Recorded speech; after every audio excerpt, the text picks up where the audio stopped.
Okay, we're now joined by Texas Tech coach Chris Beard. Coach, your opening statement. Yeah, I just kind of echo what Coach Weber had to say. It's an exciting time of year for all of us that are involved in college basketball. Our team is working really hard. It's a group I'm looking forward to coaching. It's a group that I think could have a great season if things come together. Be happy to answer any questions. Okay, again, if you'll give your name and affiliation when you ask your question, it'll be very helpful. You need to put your hand up so we can get a microphone to you. We've got a question on the rear left side, and then we'll come over to the middle.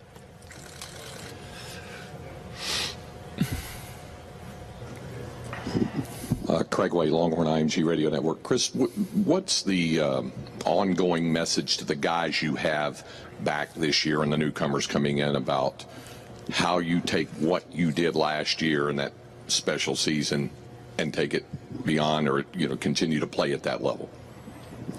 Yeah, for us, it's year 3, building the program. The first year, we really wanted to lay the foundation and try to become a part of the fight. I'm always be appreciative of that first team, led by 5 special seniors. We created a culture that first year, and we were very competitive. Last year, the second year, we thought we were good enough to compete and ultimately win. We just wanted to finish. We won a lot of close games last year. Resulted in us making to the Elite 8 and just a special run. 5 guys graduating, 4 guys under professional contracts now. This third year, really what we're trying to do is become consistent. We want to make sure that last year's success doesn't define us as a program. We want to be a part of the fight again. It's easy to talk about and difficult to do, especially in the Big 12, but that's the challenge that's in front of us. And again, I've been really pleased with our players. They've, I think we embraced last season. No one can ever take that from us, but we really don't spend too much time talking about it. Each team's different. Each season's different. It's a different journey. And led by 4 special seniors this year, I think this team will make its own mark on college basketball. Question on the rear in the middle. Myron Metcalf, ESPN. Chris, obviously, when a guy like Matt Moody goes from South Dakota to a league like this, people wonder how he'll adapt. What have you seen from him so far, and what sort of role do you expect him to play for this team? Yeah, Matt's special. Simply stated, he is a Big 12 player. He did about all he could do at the mid-major level, played in a lot of high-quality guarantee games against high-major schools, had some good games against Big 12 schools. He's about as dedicated and disciplined as a player I've ever been around. He's a real professional. He takes his craft very seriously on a day-to-day basis. He could have gone anywhere in the country his graduate year in college basketball. So I know personally I take a lot of responsibility. I appreciate Matt trusting his senior year with our program. And we're doing everything we can every day to put him in a situation to be successful. And he's returning the favor. He's doing everything he can to help us continue the success that we started the first 2 years. So there's nobody I would rather coach than Matt. I have a lot of confidence in him. He's a great teammate. He has all the intangibles. I think he's a future pro.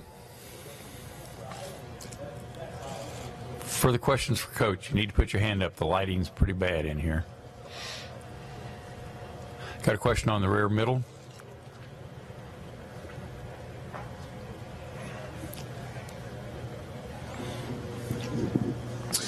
You're one of the few guys who've had a lot of success everywhere you've been in sort of a short period of time.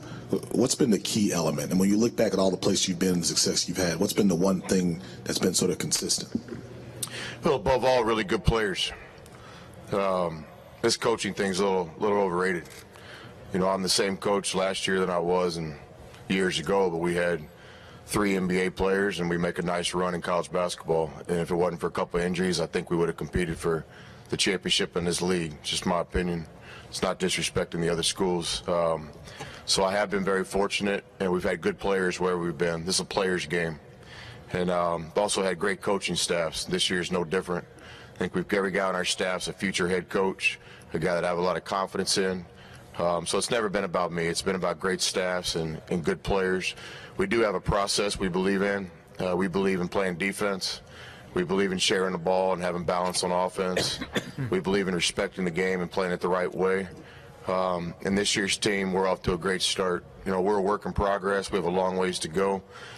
We've practiced 20 times. We have 10 left before our opener November 6th at 6:30.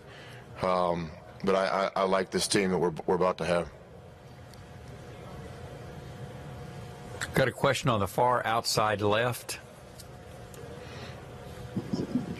Carlos Silva from the Lubbock Avalanche Journal. Coach, I guess, how have you kind of seen Jarrett kind of embrace more of the spotlight? I know last year you had mentioned him wanting to kind of be that guy that takes the pressure. I guess, how have you kind of seen him in his second season? Yeah, I'm on the record and proudly and confidently, Jarrett Culver has a chance to be one of the best players in college basketball. I think other people see that too, and I'm starting to get some personal attention, which I like for our players. I think Jarrett would be the first to tell you that these things wouldn't have happened if we wouldn't have had an NCAA tournament, Elite Eight type season last year. The great things about Culver are things that most people don't know. Everybody sees the length and the athleticism, the talent, but what I see on a day-to-day basis is, number one, just a love of the game. Culver's old school in a lot of ways, man. He loves basketball. He's in there all day, every day. He's also a student of the game. As a young player, he watches more film than any guy I've ever coached. He goes above and beyond. Believe it or not, I have a daughter that's in an Ivy League school, but I can't really speak. Culver goes above and beyond what's asked of him in the film room. He was a popular guy in the locker room.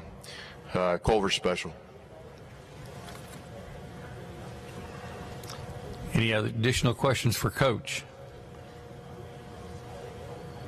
Okay, Coach, you got off easy.